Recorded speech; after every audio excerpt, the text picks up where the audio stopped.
మన జర్నలిస్టు సాయి గారు వైసీపీ పార్టీకి ఒక సలహా ఇస్తానడండి.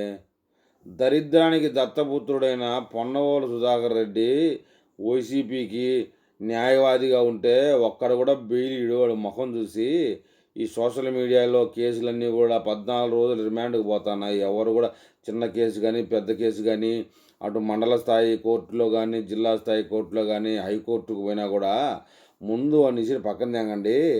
దరిద్రానికి దత్తపుత్రుడు ఎవరు అంటే మన పొన్నవోలు సుధాకర్ రెడ్డి.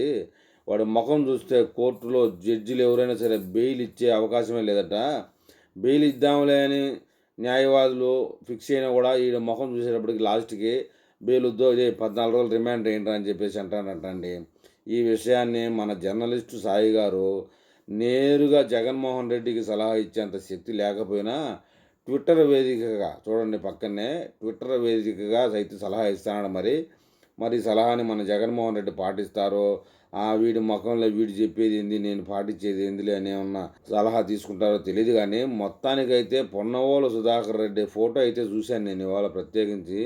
ఆ ముఖాన్ని చూస్తే ఎవరికి బెయిల్ ఇవ్వబొద్దు పుట్టదనేది మాత్రం వాస్తవం అండి. ఈ ఒక్క విషయంలో జర్నలిస్టు సాయి వైసీపీకి మంచి సలహా ఇచ్చాడని నా అభిప్రాయం.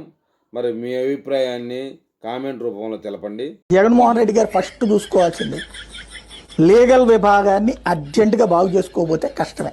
కొన్ని ఫేసులు కోర్టులలో వాళ్ళని చూడగానే వాళ్ళకు కోపం కూడా వస్తుంది, వాళ్ళ గతంలో ఉన్నటువంటి ప్రవర్తన కారణంగా. అట్లాంటి వాళ్ళని వాదనలకు పంపిస్తే ఇవ్వాలనుకున్న వాళ్ళు కూడా బెయిల్ ఇయ్యరు. ఎవడాడు? దరిద్రానికి దత్తపుత్రుడు నా ప్రొఫెషనల్ ఇంటిగ్రిటీ మీద దెబ్బ కొట్టారు.